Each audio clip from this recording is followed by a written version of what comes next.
Perkenalkan, nama saya Lorena Amarta Firly. Saya Natasha Tumorang. Kami dari kelas 12I akan membacakan dialog bahasa Inggris.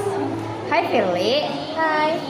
do you use an e-wallet for your daily transaction? Yeah, I use it almost every day. It's really convenient. How about you?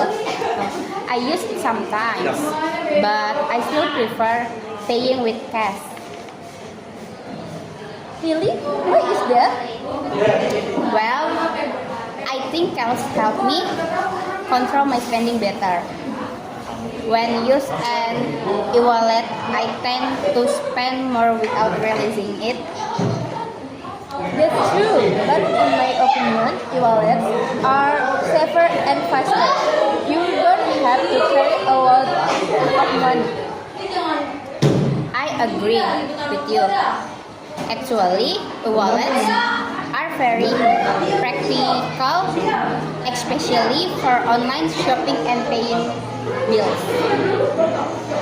Exactly. I believe e-wallets make our life easier and more efficient.